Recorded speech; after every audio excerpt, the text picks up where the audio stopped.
Dobro jutro, se lahko posedemo, prosim.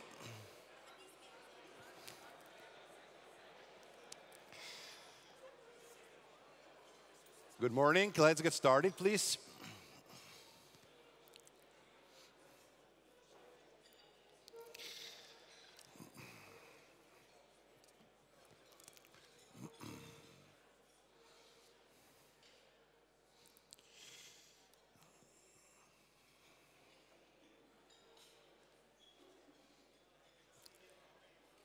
Let's get seated down, please.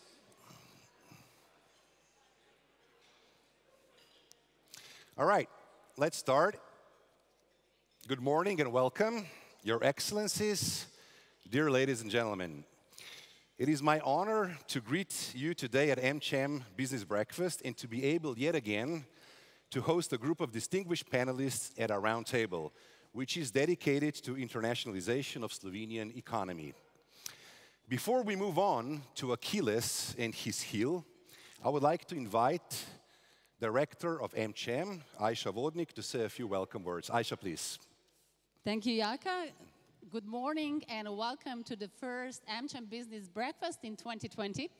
It will be definitely an interesting year, and it started well enough, but yesterday the speed of interesting sort of become even more visible.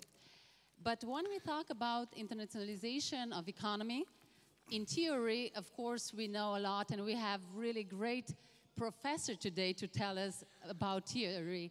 But in practice, people know what they need, and I'm really happy that we have the representatives of the great Slovene companies that are working and really thriving abroad.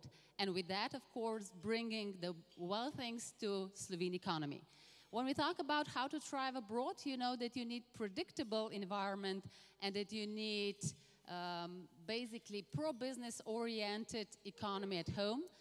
And then, of course, you need to be really special, and really great to hear that we have special companies that are #1 in the world in the niche sectors.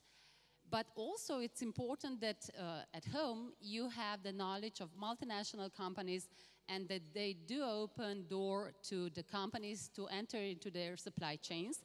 And with that, I'm really happy that Juli Božič is back in the game, this time with Oracle. So please, Juli, thank you for partnering with this AmCham Business Breakfast.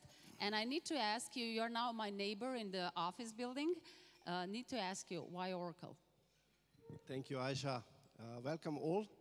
Why Oracle? Yeah, very simple. I got an offer I could not refuse, you know. So, no, joke.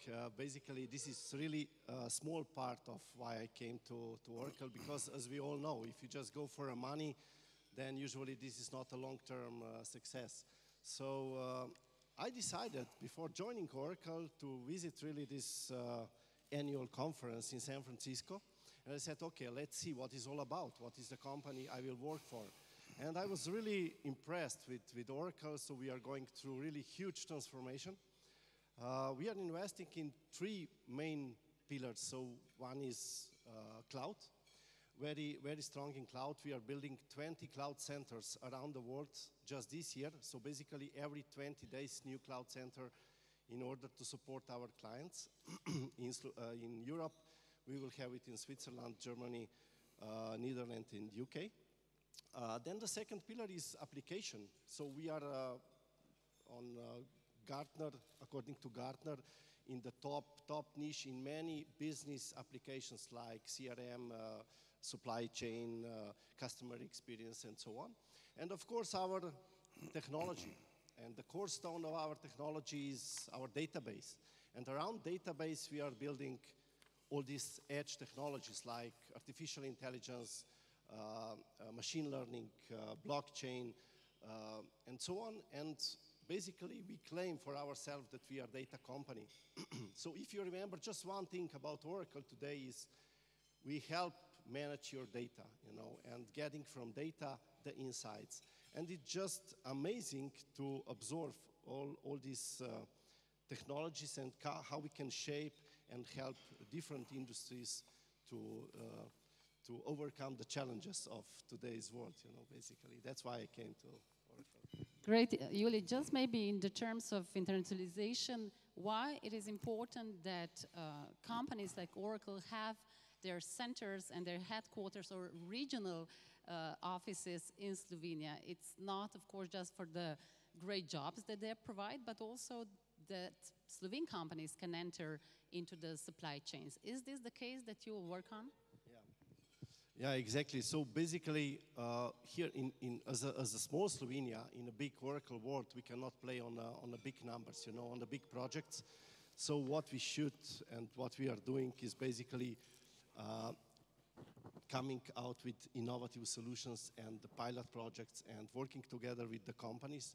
For example, in Oracle world in San Francisco, there was one small company like Dimehi, and he developed a blockchain in our cloud for Decathlon, you know. So really small company from Slovenia did something great for big sport retailer, and it was on the stage on our biggest event in San Francisco. So basically, with that, we are helping our partners, and today you will hear two cases from our partner Imagine and Cubics, how they are using our ecosystem. So we are not here like just, okay, you spend the money for American company and the money goes out and, you know, these things, but we are bringing people who are working here and through our ecosystem helping the partners to go abroad, not just to sell in Slovenia, but basically to go with us in the heart. And also the clients.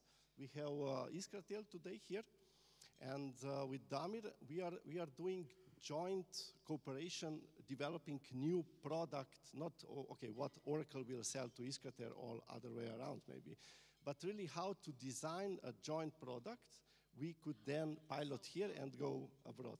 Okay. Let's hear good stories, but of course, let's be also ambitious, and with that, hear the message from Oracle, and then Jaka, back to you.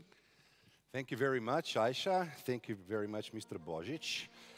Can data inspire us to achieve what once seemed impossible? We believe the potential of a data-driven world is infinite. Oceans of information processed in the blink of an eye. Novel approaches to intractable challenges. Insights that fuel breakthrough innovation. Previously undreamed of results. It's all in the data. The possibilities are endless. Researchers identify cures for cancer. Agrobiologists create smart hives to provide food security for the planet. Aid organizations deliver relief faster. Scientists mitigate climate change, and utilities provide safer, cleaner energy. New business models build entirely new industries. It's in the data. In a cloud-enabled world, machine learning combines with human ingenuity, and the possible becomes achievable. At Oracle, we help people find the value in data so that they can achieve the extraordinary.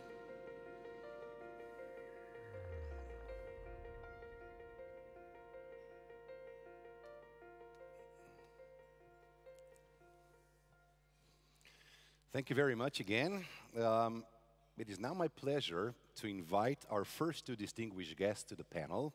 And as we are gentlemen, it's going to be ladies first today.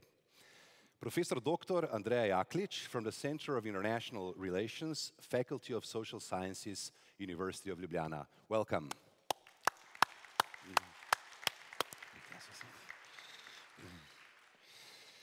Mrs. Aida Zuderman, Director of Spirit Slovenia. Welcome.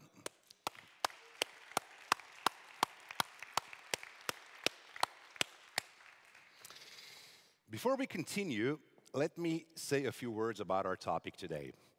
Internationalization, Achilles' heel, or the only way forward for Slovenian economy.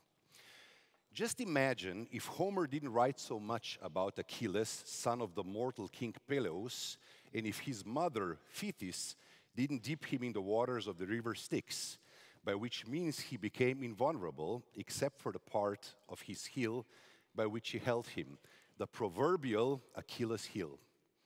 How could we, or this world, ever refer to the points in our society, our economy, and our politics, which are the most vulnerable, which are our mortal points? But who was Achilles really, and why does he fit into our story today? Homer describes him as the handsomest and greatest warrior of the army of Agamemnon in the Trojan War. But above all, he was the bravest. And as I'm sure we will hear from our distinguished panelists today, bravery and excellence are something we will have to embrace and put above all if we want our economy to succeed in the rapidly changing global arena.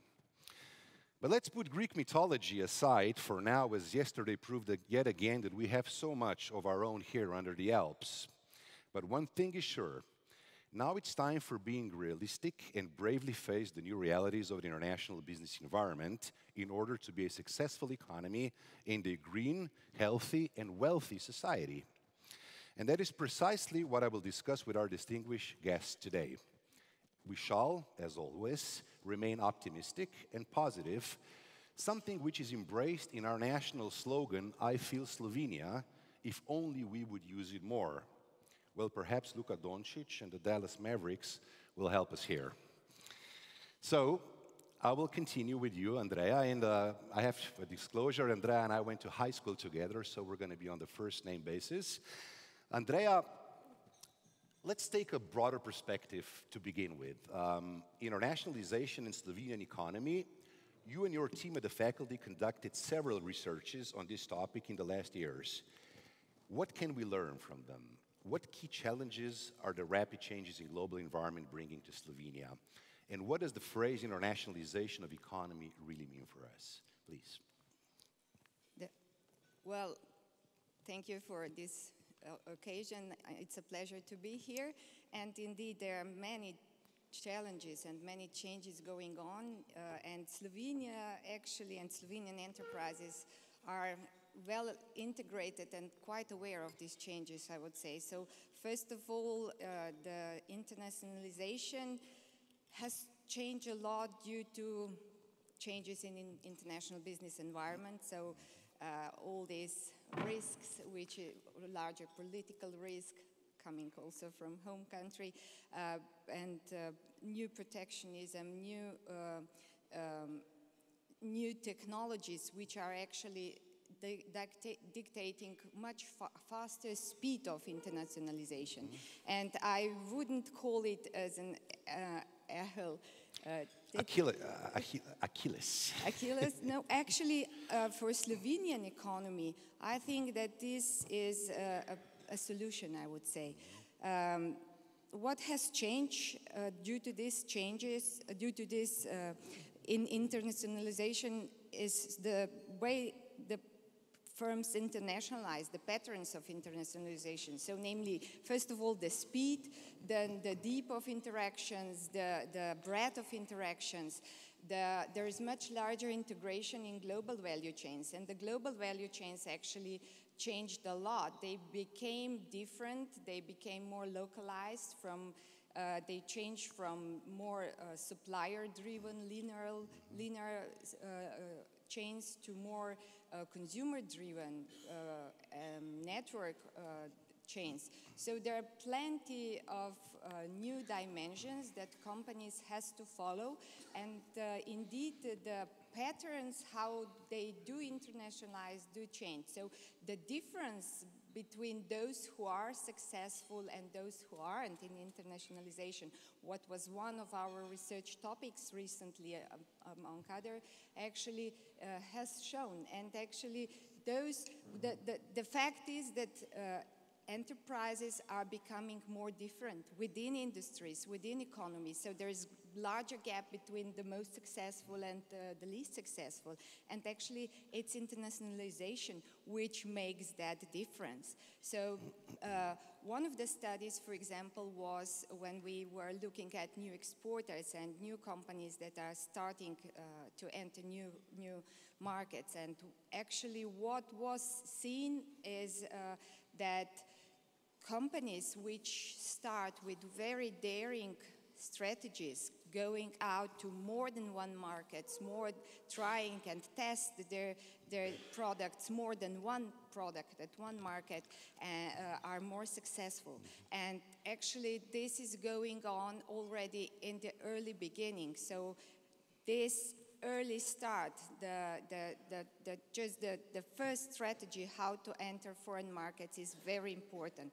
And this determines the long-run survival. Among Slovenian enterprises, actually, there is a quota of between 25 and 29 percent of corporate sector is involved in exporting. So basically, compared to other countries abroad, Slovenia is very internationalized. Many companies have experience of being abroad. So this is an advantage. However, internationalization is a very important step and very demanding task. So only about every fifth company is successful when they start. And these differences are seen really in strategy. So basically, the strategies of successful are more complex, exactly because of all these changes and all these risks. And how successful are our companies, as your surveys show, in the last years, by doing exactly what you said right now? As I said, that's a risky business. I mean, internationalization is a risky business. So the average rate, we have a panel data over the last 2 decades. We're just in front of new research, but it's the long-term survival. If it's 20% of firms survive after 5 years in international markets, and actually the survival rate depends on the complexity of internationalization strategies, which means that actually scaling is extremely important. So whether they are able, especially the behavior in the first 2 years. So basically, if they are able to cover more than 2 markets, and if they are able to sell more than 2 products, that's crucial, because then they start to scale. So scaling is extremely important. And another dimension is the entry mode. So those who are able to combine the different entry modes, not just simple exporting, but going online, going with other partners, building strategic partnership, or actually entering via direct investment. This is additional significant contribution. And then interaction effects, those who are able to scale markets and a product, that's another dimension. And the very important last dimension actually is the development of services. We know that actually the majority of Slovenian sector is manufacturing sector. Which is a third in European Union, if I'm correct, right? Slovenia is among the top 3 countries with regard to the share of manufacturing in GDP and in exports as well, of course. However, and this is a great advantage, I think, in all these rapid changes in global value chains. Exactly the development of services is key area. Because we often underestimate that actually there are services which create the largest proportion of value, even in export. And even within Slovenian manufacturing exports, there is about, we were just using trade in value added data for Slovenia recently, and we were observing this interaction effect between services and manufacturing. And indeed, a value added of Slovenian manufacturing sector is composed at least at 30% of services. So this is extremely important. And I think that Slovenian enterprises are really doing quite well, also manufacturing sector in this trend.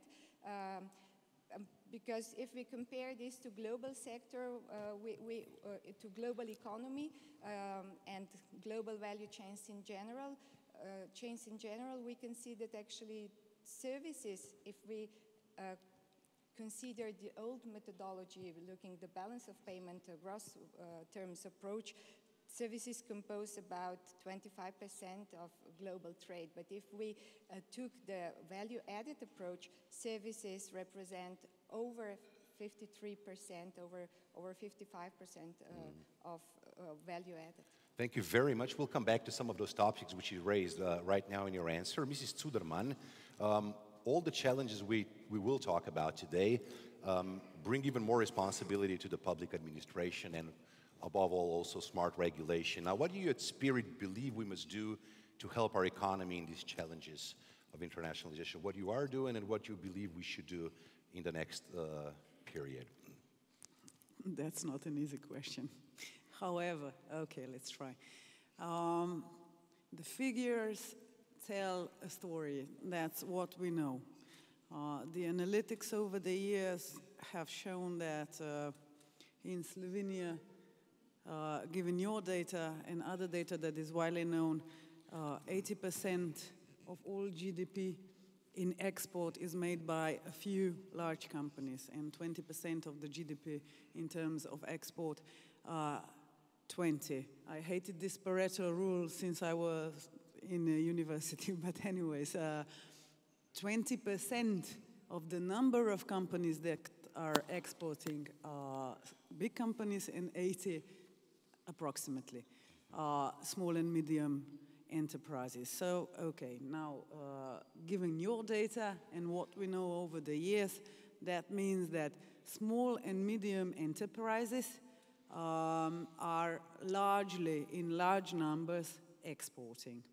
And what we know is that a small and medium enterprise can go into a global value chain or do anything much. It takes a lot of effort, much more effort than if you are a big company with big data, because I used to be in sales, and it was always a rule. Big companies like to talk to big companies. Small companies talk to small companies. So I know about sales a little bit and how to export.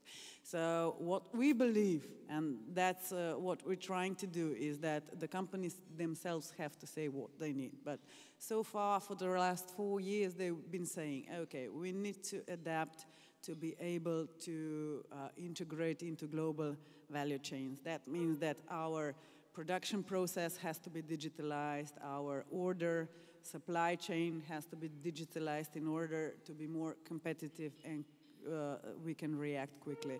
So this is what the, let's say, public administration is trying to do, not just our agency, but a whole bunch of them.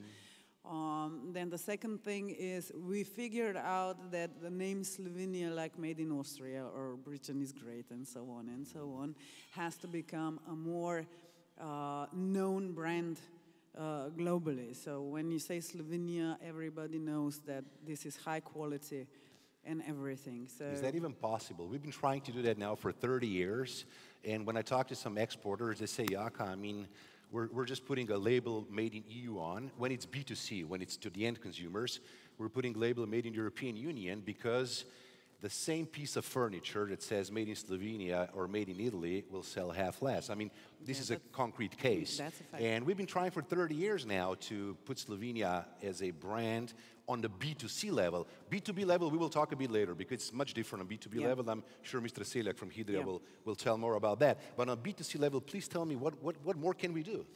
Okay, I can only express my personal opinion right now. But of course. Yeah. But it's been shared to 200 people. Yeah, because I consider myself a marketing person anyways. But, okay, let's say our...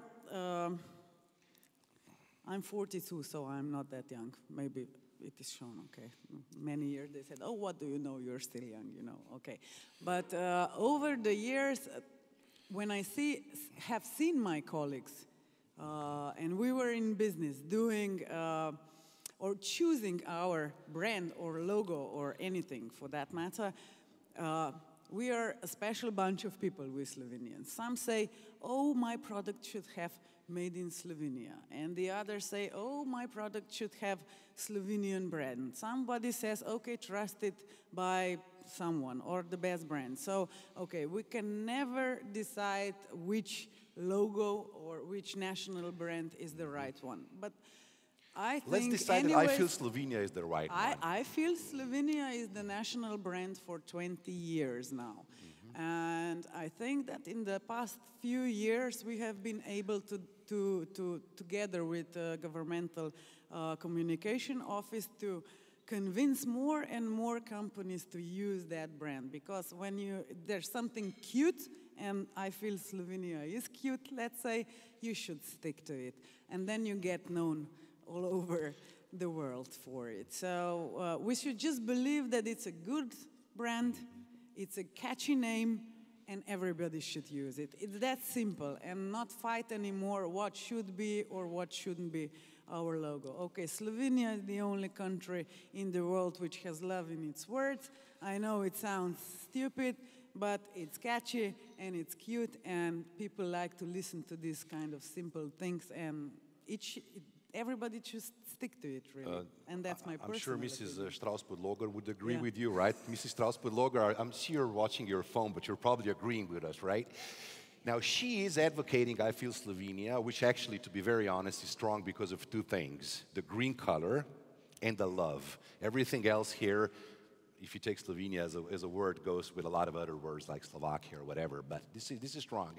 But that is tourism, that is services, that is tourism, that is the end consumer, okay? In the global value chain, we're rarely at the end of the chain, we are in the middle, which is not bad, even though there is a myth, and I talked about this with my brother yesterday. There is a myth, you know, that we always have to be at the end because only the guy at the end gets all the cream, all the cherries on the top. Not true. We can be very successful and profitable in the middle. But let me just cut this. That is for tourism and services, but for manufacturing, can we really put that love green label on everything we produce? I mean, this is really important because we need to have an identity to be internationalized. Okay. All right, but we'll continue because there's going to be some more interesting people here. I have to comment on that one, but because okay. I have to watch, the clock is right there, which is pretty annoying for me, but now we have to stop this part, go to the first presentation, and we'll come back to this debate with both of you. So now I would like to invite Mr. Klemen Fajmut, Expansion and Development Manager from the company Imagine DO, to present us with a successful case from their company with a presentation on the slides also, I think, and we'll try to keep it down to 5 minutes.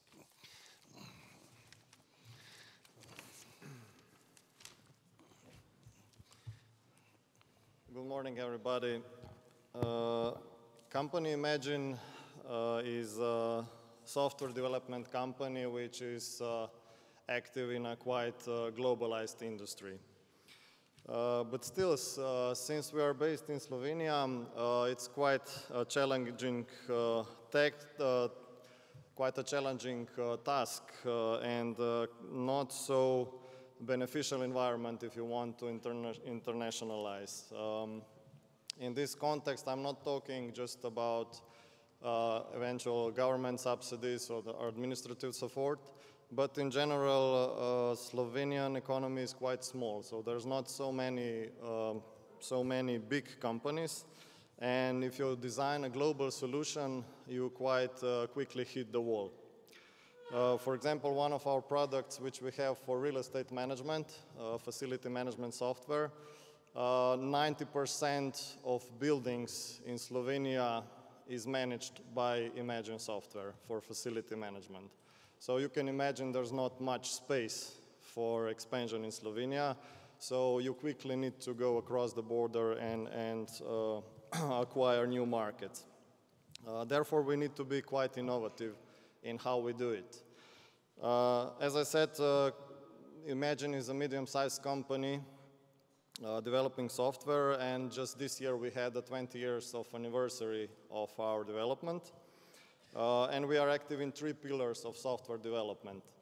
As I mentioned, one is the real estate management software. The second one are ERP solutions. And the third pillar are the sport context softwares. Recently, 2 years ago, we've started developing more global products, which are web-based and which are cloud-hosted. These are our global solutions. As they say, there is always sun behind the clouds, and there is a very warm and pleasant sun behind the Oracle Cloud. What we have experienced since we became a golden partner of Oracle. We have been convinced with the Generation 2 cloud and all its various applications, which we believe is a game changer in the industry. We have joined Oracle Cloud and Oracle environment a year ago, and I must say they hardly give us time to breathe. There's always activities, conferences, events we are attending where we have the possibility to expand our knowledge and to support our development and sales process for our products, as well as, of course, for Oracle products.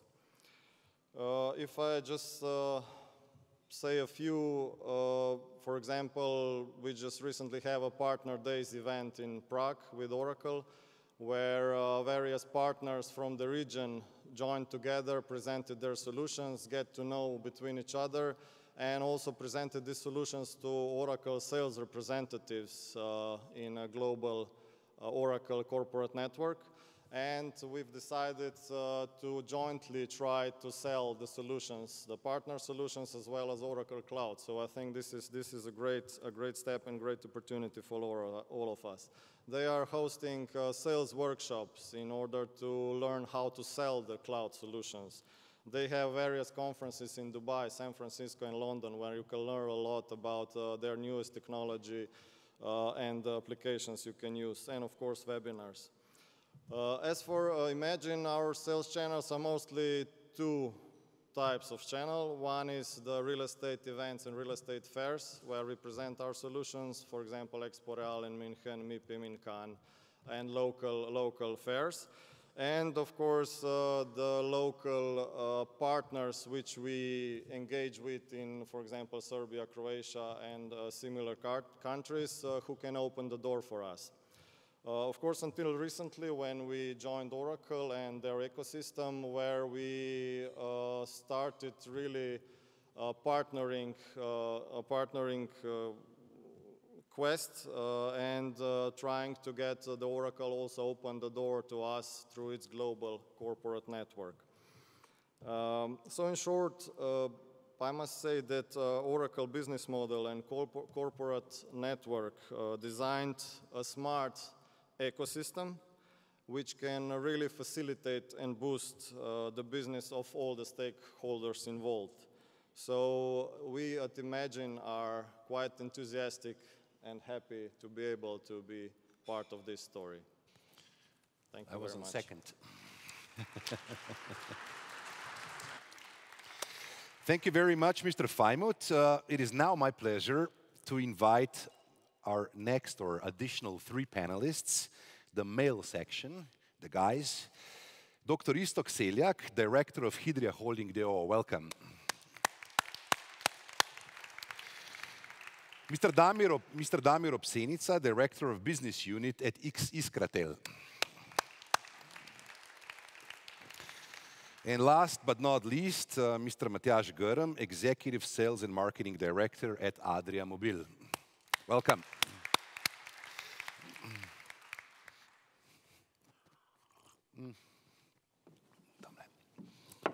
As we have already started with the ladies, we're going to continue with you guys. And Mr. Seljak, I will ask you the first question, and it goes like this. So, how long will high-tech companies like Hydria be able to follow this ever increasingly rapid internationalization on global markets? Extreme changes, being among the leaders, not the followers.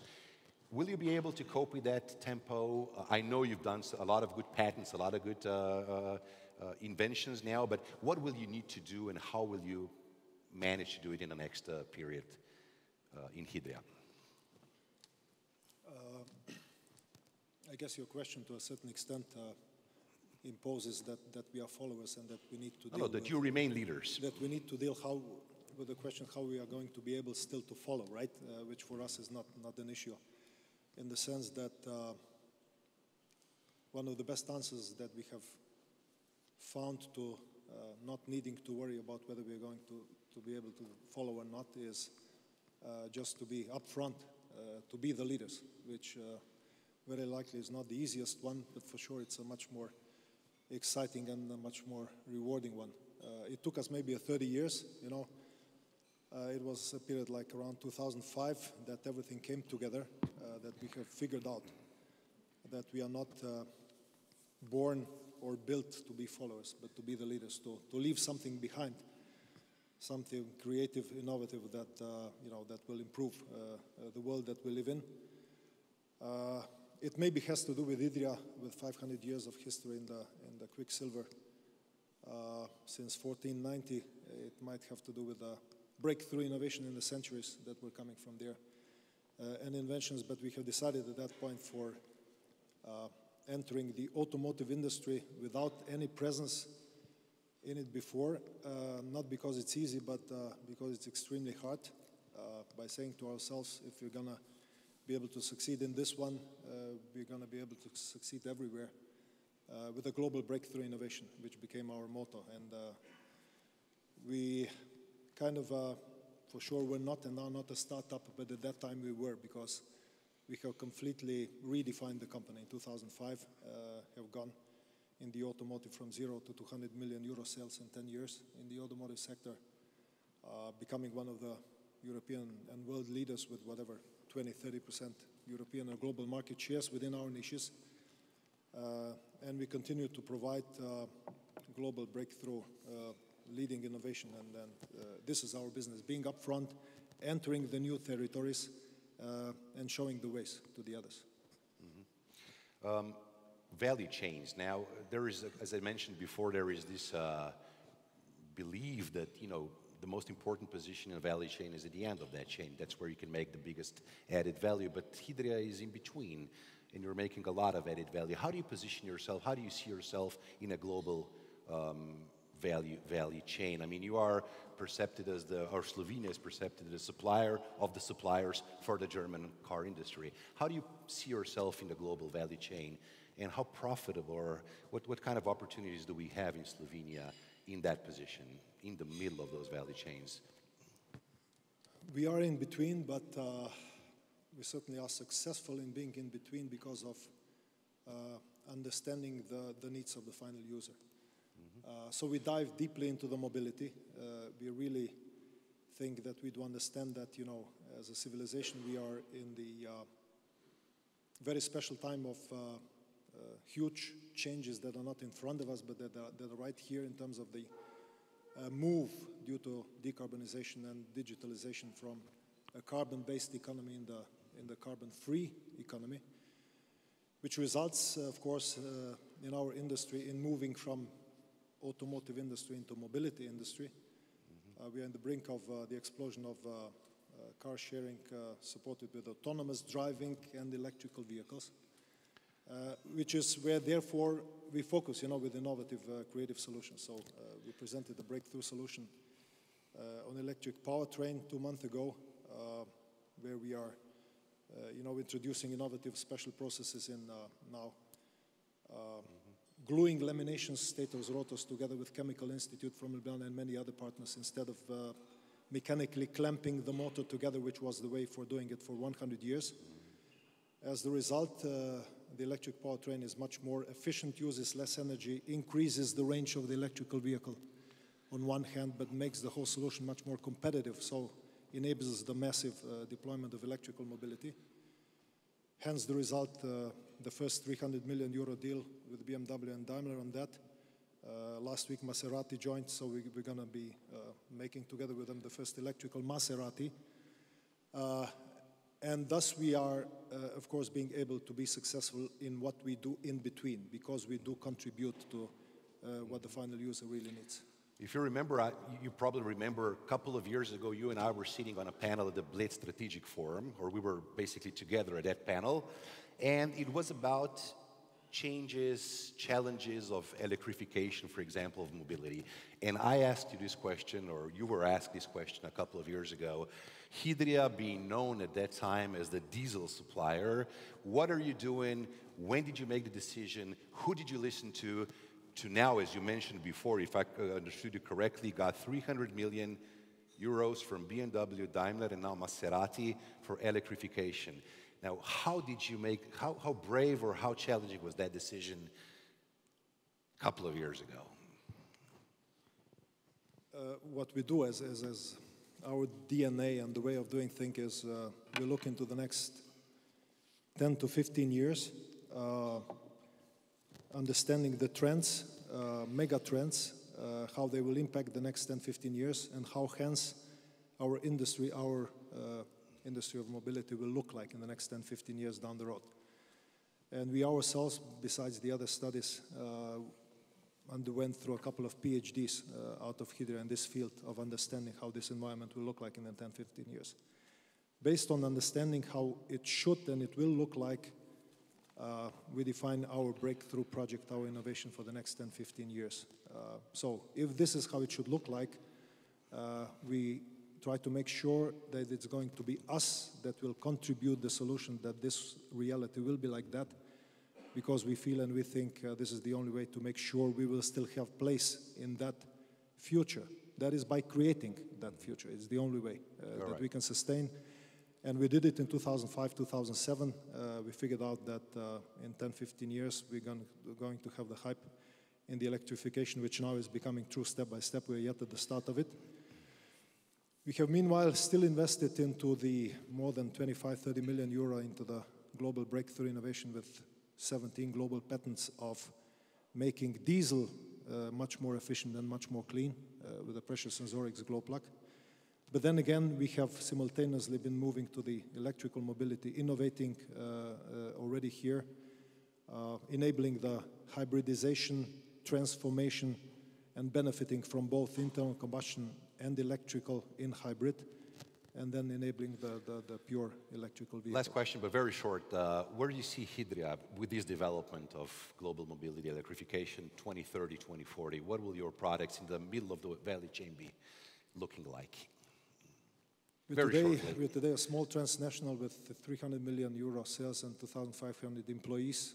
We have possibilities to break through on €500 million very soon, and then €1 billion.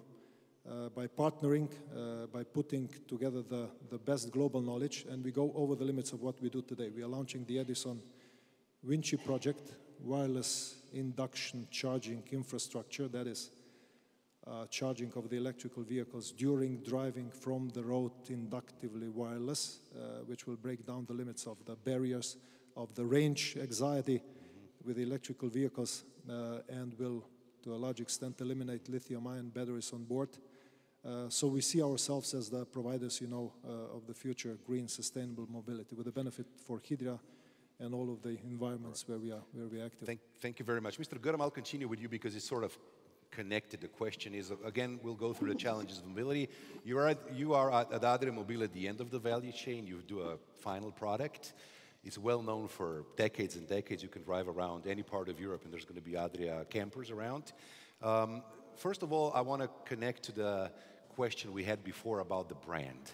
Adria Mobil is a Slovenian brand. It was always sold as a Slovenian brand to end customers. How do you see this positioning of Slovenian products, even though you're part of a French corporation now, you're a Slovenian company in the global market? It's a very niche market, I understand, and probably the country of the camper doesn't matter so much. But how do you see this issue first? And then we'll talk a little bit also about some other things. Yeah, in Adria, I think we make a big success. Okay, our company is more than 55 years old now. Since day one international, so since day one export orientated, so it's in our DNA. But I think in the last 10 years we really managed to make a breakthrough as a brand.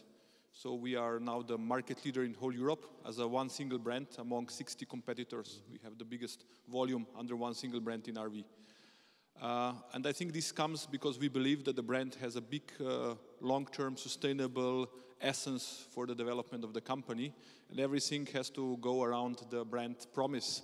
So customer focus, customer experience, product development has to deliver what the brand shall promise, and the brand also stays in the center of our vision. We want to create the most desirable and memorable and sustainable RV brand in Europe. But the changes will come, because what brought us here will not bring us tomorrow into the future. So we have to think today, when we are successful, how to transform and how to prepare the company for the future. And I think this is the biggest challenge and the question right now. Everyone feels comfortable, at least in our industry, because our industry is not so highly competitive, so everyone can be quite successful. Obviously, we have even better results than the average of our competitors, but I think the key question is how to prepare for the future. And how are you doing that? The things from automotive, I think we discuss a lot with automotive suppliers because they are our basic key supplier. We see that they are also not sure in which direction specifically the LCV segment will go. I think the passenger car is another story with electrification. The LCV segment is another one. I think 95% of LCV products in Europe are diesel engine. And it's almost impossible to imagine now that electrification will be a big game changer in that segment. So I believe that the diesel will stay. But on the other side, diesel has a very, very negative perception of the consumer today. So this starts to influence the sustainability question. It starts to influence the taxation of our products. And we have to prepare as an industry for that. And in that sense, let's say Adria is in a good hands with a big group. So we can be better in that. But still, it's on us, Slovenian management, Slovenian people here, to really stay the best brand in the industry and to keep, let's say, the level of business we have. You have always been international, as you said. There were campers in the 50s, 60s, made in Yugoslavia at that time, very popular in Germany, Sweden, anywhere. Of course, they were Adria brand, not made in some brand.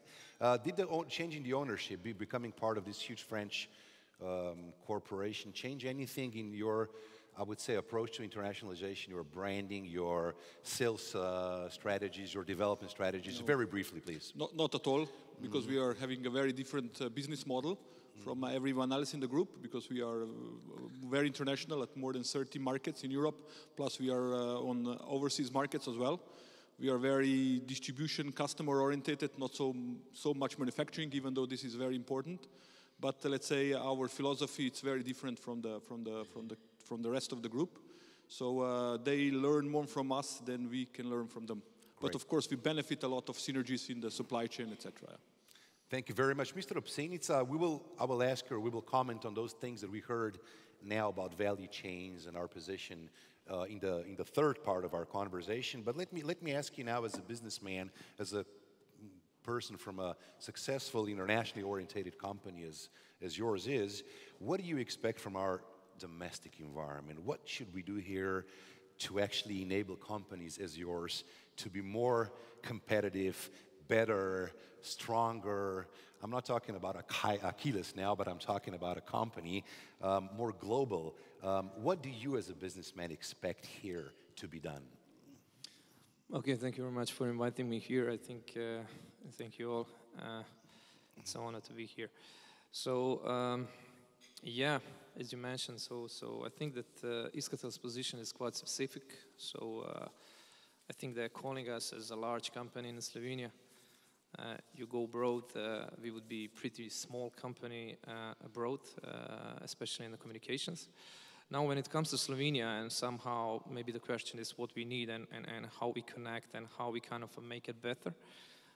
One of the strategy of the 2020 when it comes to the Iskatel is a harmonized ecosystem for Slovenia. We realized that, especially as well for the Iskatel, but for some other countries, that we are not doing the best in the country where we are. So that was one of the challenges that the Iskatel had. So we were kind of a perfect and very good and honorable in Russia and maybe CIS countries and Germany and so on, but we lost the case in Slovenia. So the case for 2020 is to create a harmonized ecosystem between the ICT to create the products like we are doing currently with Oracle, but we are doing with many others, I would say, here in Slovenia, catalyzing the market as such. There are some things that basically we're still missing.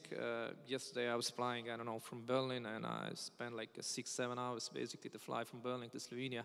So it was kind of an obvious thing for us in Slovenia that logistics are kind of a pretty rough thing. And whatever we do as a Slovenian market, when we try to benchmark this one abroad, is the scale. And I think somebody mentioned the scale. For us in Slovenia, I think the cases are okay, but whenever basically we benchmark with the cases that will kind of be reproduced outside, then the scale is the one of the things that somehow in Slovenia we miss a lot. Why is that? I think one of the things that I've been here so far, I think it's the talents. So I think that Slovenian talent pool is strong for particular areas, but still very small. And that's one of the biggest things that basically at the moment Iskatel is feeling as a challenge, to gather enough talents for all the business plans that basically we have for 2020 and for the near future. All right, thank you very much. I think, if I'm not mistaken, it's time for the next practical presentation. I would like to invite Mr. Vaupot, Žiga Vaupot, Country Manager of Cubic Slovenia, to present us with their business case. Thank you.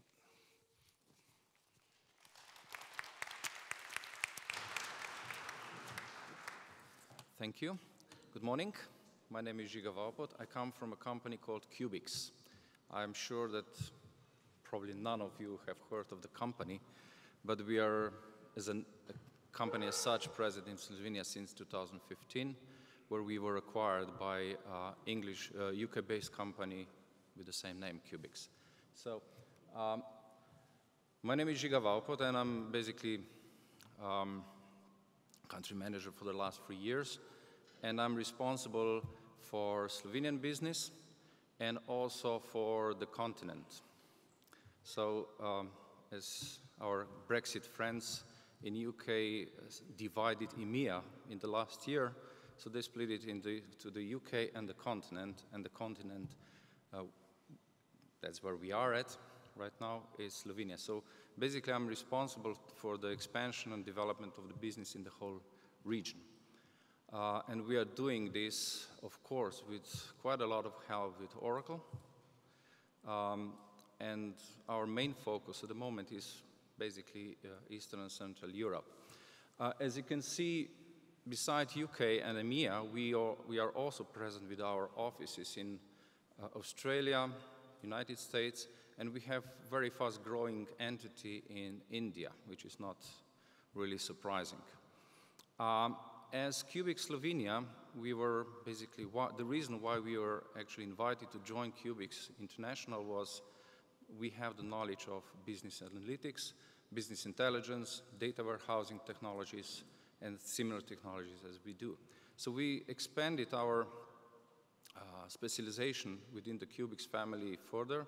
So we are now considered as a kind of a competency center for the whole world, if you say so.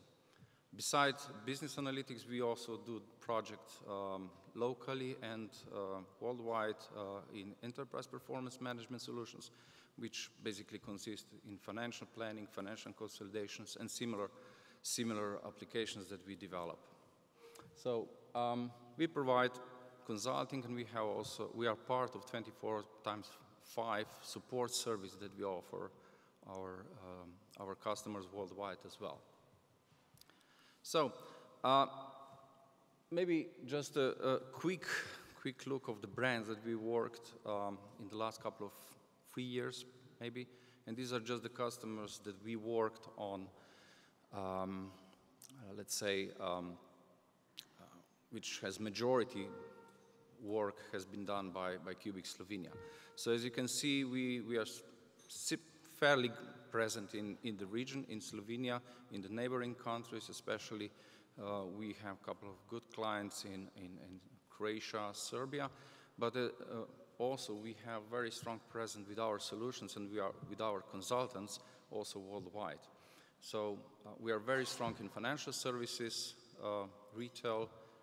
We tend to focus in the manufacturing arena as well. And there's quite a number of other industries, including healthcare and some others. One thing, these brands have one thing in common, and this is they all run on Oracle technology. They all run in Oracle Cloud. We as a Cubics are, let's say, running on the edge, as a matter of fact. We were the first one to implement several Oracle Cloud solutions worldwide, or at least in EMEA, in the last couple of years. So we were the first, so we battle all the problems. And as you know, with software, you always have some problems in the beginning and after that as well. So with the solution that we implement, we are not strong in sales in several markets. We, for example, if the project is sold in UK, we support it. One really important thing here is that the business model, how we deliver projects these days, is much different than it was, let's say, 5-10 years ago. A typical project would be, you gather a bunch of consultants, bring them on site, somewhere in London, let them work, do the work for 6 months and so on. Major difference today is we work our projects from home. Because of the cloud, we rarely travel. And one of the major project that we run, or most interesting project we ran last year was in Fiji. It was a Telecom Fiji company. We delivered the business intelligence, complete business intelligence, with including data warehouse, ETL processes on the cloud, and no one ever traveled to Fiji, unfortunately, because this guy didn't want to pay us business class to fly there. So we did it from home. With the exception of a couple of late nights, you know, when we had these conference calls and stuff like that, we delivered the whole project in 6 months.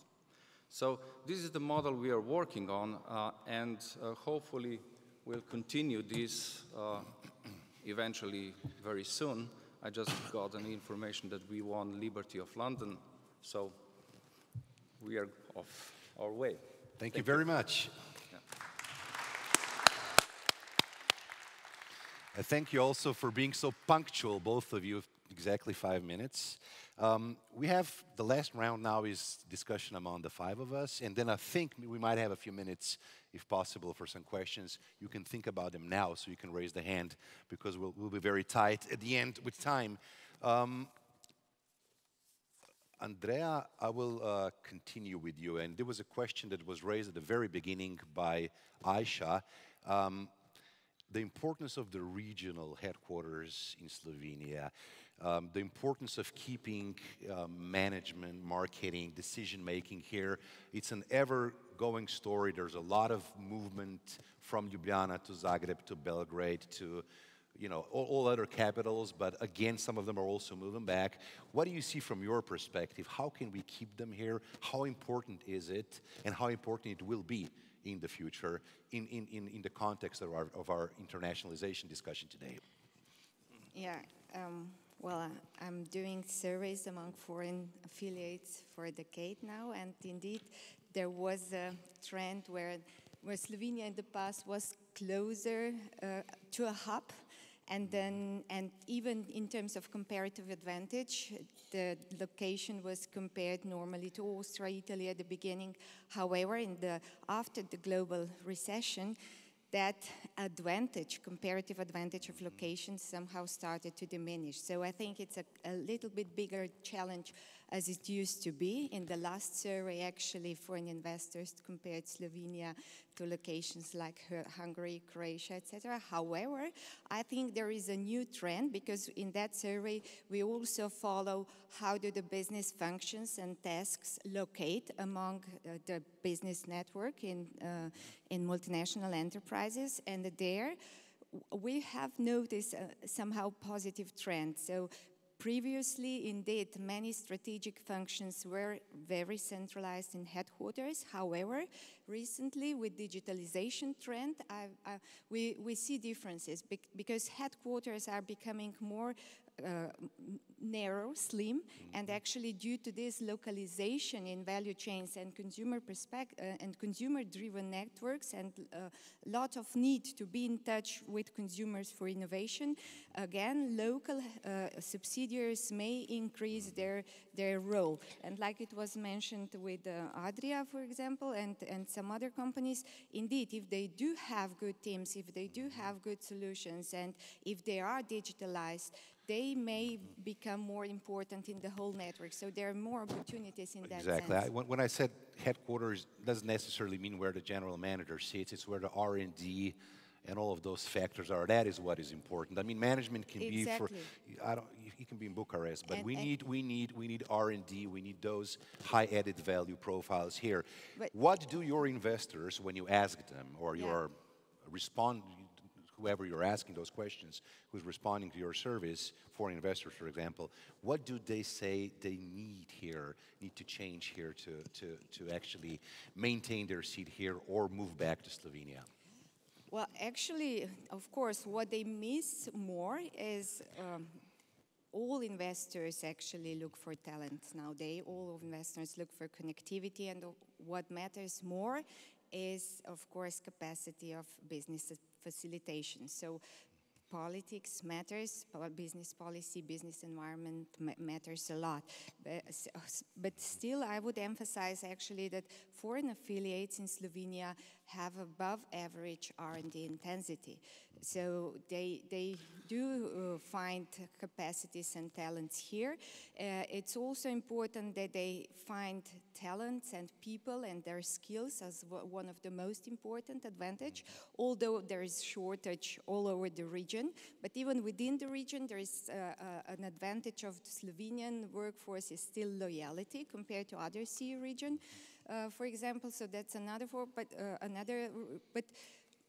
about 70% of firms, of course, do report it's increasingly difficult to keep talents here. So, and here there are many issues we can do. There was connectivity mentions, there was infrastructure. So there are many challenges for everybody, I think, for policymakers, for broader infrastructure, for educational systems like nurturing talents as well, but also for companies themselves. Andrea, thank you very much. I mean, this is a topic we raise at almost every breakfast at a certain point, because it goes with every single topic we have.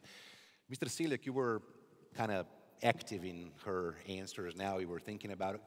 How would you elaborate on what Andrea just had right now? What is your perspective on that? I mean, Hydria is in Idria, and it's a big challenge for you also to keep all the people here and be successful in that field.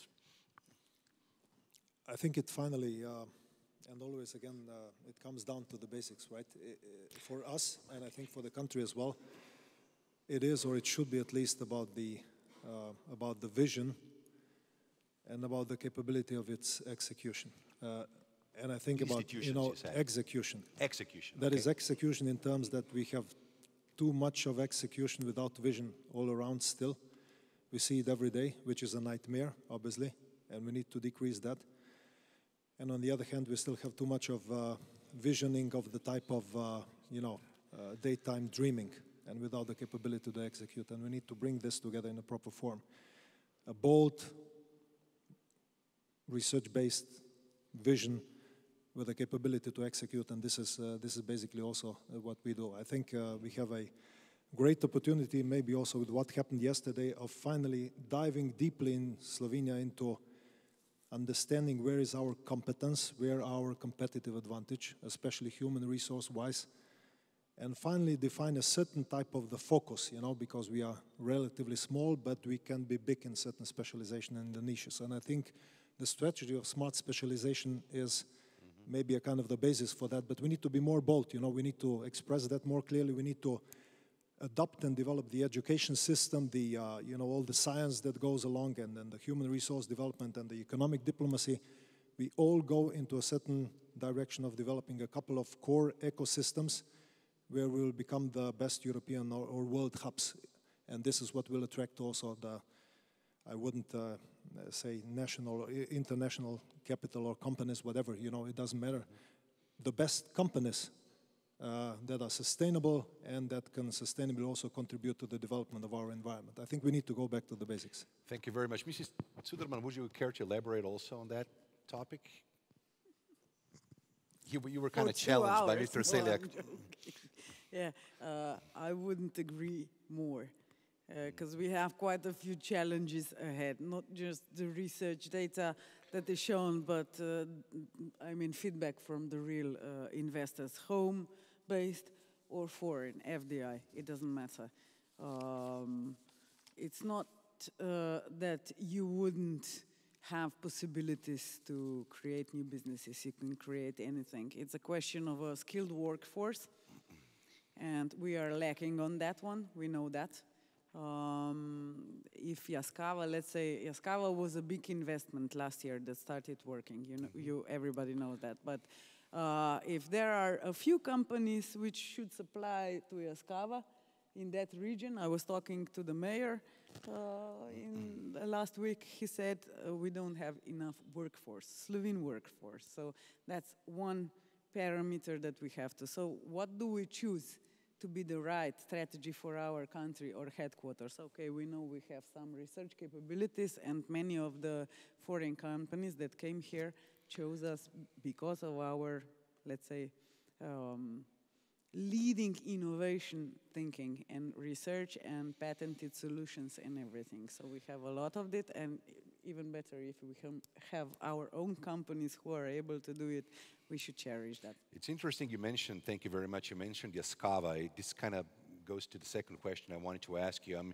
A lot of times we hear that a big problem in Slovenia is the miss of coordination between different policymakers, stakeholders, when we talk about strategies, about internationalization and similar, especially between the public institutions. Is this going to change? Like investors a lot of times say, if you go to Kočevje, you speak to the mayor, you speak to the deputy mayor, a young guy just came from Brussels, very agile. You speak to them, everything is solved very fast. You want to do something really big, you have to go to the state level. Things are slow, things slow down. There is no coordination. Do we see any progress here? Can you, or shall we see it in the future? What is your position on this? Again, as a private person, I'm not asking you as a director of Spirit, this question, for example. One of the things that is lacking is actually, I wouldn't agree more in trends. BI is everything. So on a state level, in terms of policy making, BI is missing. In terms of analytics, why didn't some investments go through? But I would say, okay, many times a lot of public institutions are very flexible. Ministry of Economic Development has a possibility to negotiate directly with possible investors about subventions and so on. We do have a feeling where things are slow. And the things are slow in terms of, let's say, when you apply for, I don't know, building yeah, permit but we and hear so about building on. permits all the time. This is more on a more complex, on the strategic level. Things cannot be solved because the issues, I don't know, there are, I cannot answer this question directly. Okay. There's a lot of issues in between, and you cannot say it in one sentence. Sorry. I'll try to answer it as a private person. I mean, we're going to have probably the 4th extraordinary elections in a row in 2 months now. I mean, this is great. I mean, we're a democracy, but I mean, we're changing governments. Extraordinary elections, 4 in the row, probably, maybe. I won't speculate, but maybe. So I mean, at the end of the day, I mean, if we're going to do this, we're really not going to be very successful, and the world outside is competing. It's fast, it's agile. I mean, this is really a big problem. I was answering this as a private person, not as a moderator. Mr. Opsenica, I will try to go back to the topic of Slovenia positioning international, the branding, in connection with the global value chains. Many companies, actually, I'll put it otherwise. How much sense does this smart green creative, which is our slogan, which is great, smart green creative, how much sense does that actually have for businesses in the middle of the value chains? I mean, you're not really branding as a Slovenian product, you're having a completely different strategy at Iskra Taylor, for example, at Hydra also. How do you feel this? What is your sentiment about this? Okay, I think that one of the things that is extremely important for us as an Iskratel, it's neutrality of where we are at the moment. And I think it's like a pretty lucky position for Iskratel to be a Slovenian company at the moment. And I will tell you basically from the concept and the context I'm mentioning. We are all kind of preaching at the moment the funny momentum around the 5G digitalization.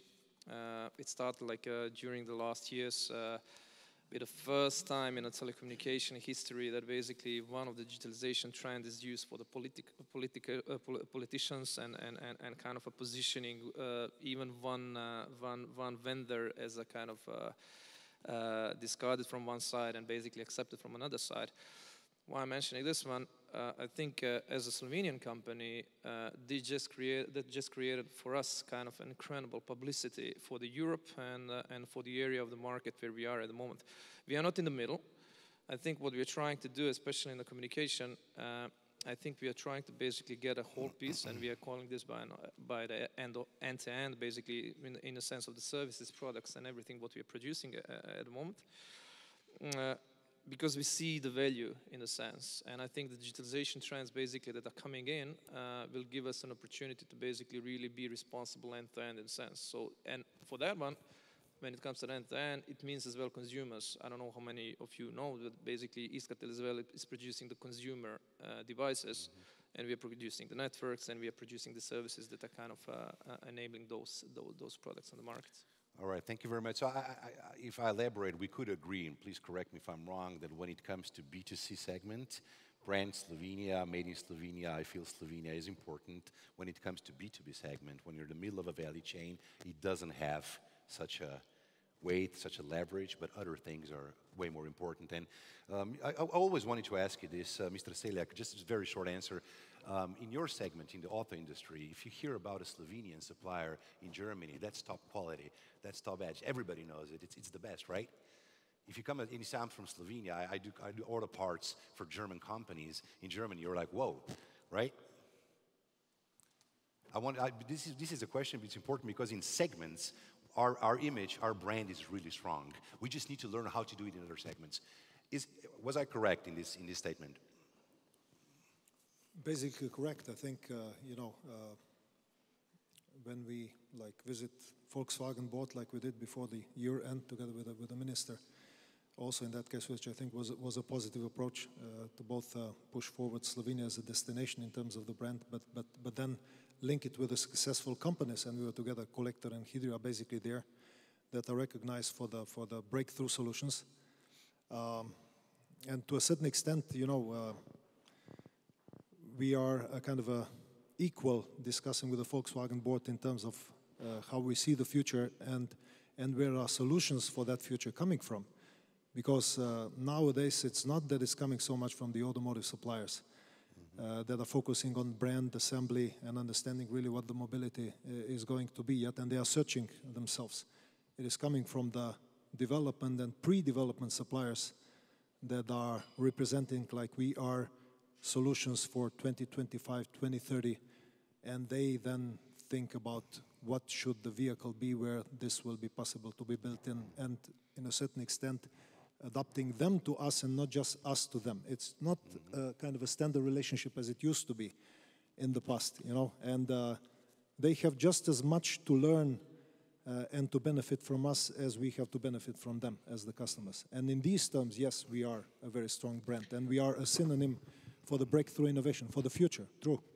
Slovenia is, and Hydro is, and other producers in that segment. Mr. Gurm, let me finish this round with you. And we have already touched this topic today. You are a global player, a global international company, not only in Europe, worldwide. You are from Novo Mesto. You have a lot of challenges in the future to keep up with all the developments, to keep up with the Joneses. How will you attract new knowledge, experience, people, finances, probably also through your new network, your new owner, your connections? How will you do that in the future? I mean, we will have, well, when will this point come when Yaskava or the companies concentrated in Novo Mesto will simply run out of human resources? I mean, will that happen maybe, perhaps, if we don't change something drastically? I think this is the question for all Slovenian companies, because we will have a limited skill set and limited labor force. So the only way for Slovenia is to create higher added value. Higher added value will only come from the high competences of people. High competences from people you can only get with an attractive environment that you attract those people. First, I think it's to attract the people that went abroad, the talents from Slovenia, which are very successful in the foreign countries. So this brain drain, it's quite big, how to attract and reintegrate those people back, and also how to open Slovenia to be a bit more extroverted in the companies, so to attract foreign people in the middle positions, in the middle management positions, to work for us. In the various profiles, we will need a new knowledge in electronics. Electronics, it's a big shift everywhere, I think. It's a lack of knowledge there. We will need new skills in creative services. And I think those can only come as a combination of Slovenian people with the foreign people. And I think number one question is when the hell we will really reduce the heavy income personal tax? Because I think this is such a populistic I was waiting for one of you to say that, but we say it at every single roundtable. And I think the winner of next election should be that one that will promise that they will heavily reduce the income personal tax to attract those people which we will need if we want to move forward. Otherwise, Slovenia will stand still. Thank you so much. Maybe we just need to follow our slogan, green, healthy, to become wealthy, and people will be, of course, very happy to work here. It's not a joke, it's a hope. We have a minute for one more question, or one question, not more, if there is anybody. If not, we are slowly coming to the end of our roundtable, but maybe perhaps one. Aisha? Oh no, Aisha just stood up. No. Anybody wanted to ask or add something? Probably what we all want to echo is that we heard today that going back to the basics, research and database vision, boldness, and of course, ambitiousness to execute. That is what we heard from the companies. And we hope that also the country and feeling of Slovenia for that will be strong. So with that, I think that we are just perfect in time. I would like to thank you, Jaka, and of course, all great panelists, and also the I would like to go to Fiji, so I hope that they will get that great business class for you, but it's a great example also from smaller companies how you can succeed at big scale. Thank you so much. Thank you. First breakfast, not the last one for this year. Thank you for being here.